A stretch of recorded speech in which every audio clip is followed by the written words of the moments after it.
right, so at Vontas, I'm a field service technical team lead. So I got a group of field service technicians, which are boots on the ground, we like to refer to them as, and I basically deal with their escalations. So when they can't figure something out, they call me for support, basically.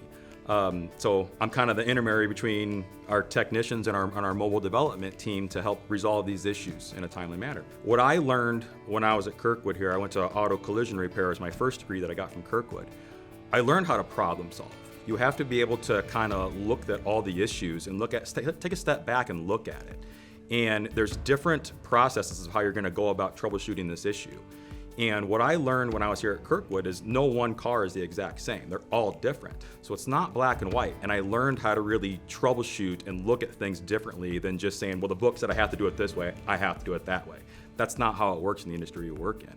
And that's really what I gained from my experience here at Kirkwood. But once I log in and I got to start putting out fires. Whatever customer is having these major issues, I have to figure out why that's happening. And then from there, I start figuring out issues. I problem solve all day long. That's what we do. It's honestly my biggest challenge is probably dealing with different personalities. I work with 50 different customers, so I have to be able to read between the lines of what they're actually explaining to me that the issue is, because they see this issue right here. But the way that our software and our hardware works, there could be a piece of software or hardware over here that's broken, but they don't see that. They only see what they see. And so I have to read between the lines of how they're describing the issue to me to figure out what's actually going on. I strive to be efficient because inefficientness doesn't get anything resolved. You're gonna get pushback from customers. They don't wanna be wrong. I don't wanna be wrong. Same thing. So that's kind of what drives me to do that. What interests me most about this job is solving problems that other people can't solve. So when I have that aha moment, my fire gets fueled, right? Let's go, let's get some more stuff done. What's the next issue? And so being able to be an expert in my field is what really drives me. I never had a professional training in that kind of background. So I wish I had more experience with that going into it. I've learned a lot, trial by fire, because I had to, but not understanding all the lingo can kind of make it a little harder for me once in a while. And the managing of different personalities was something that I thought I knew how to do it.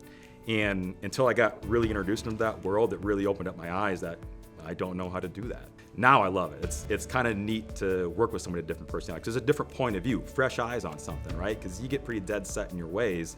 And as you get older, change becomes harder and harder. So it was an eye-opening experience for me. The thing that I like most about working at this company is the freedom to figure out the problem my way.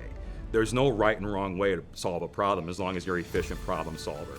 And my company's been very good to me in that aspect. So sometimes I push to get those answers that I need, and the company allows me to do that. Sometimes I might overstep my bounds a little bit, but I get solutions at the end of the day. So they allow me that freedom. The best advice that I can give anybody is take the words "I quit" or "I can't" and get those out of your vocabulary. Don't ever say that you can't. You can do anything you want. You have to try harder than everybody else. If you're willing to try harder than everybody else, you will be successful in whatever you do. That's it. Bottom line. Don't ever give up. Don't ever quit. Don't tell yourself you're going to quit, because if you tell yourself you're going to quit, you will fail. Keep trying. Don't stop. You will persevere at the end of the day.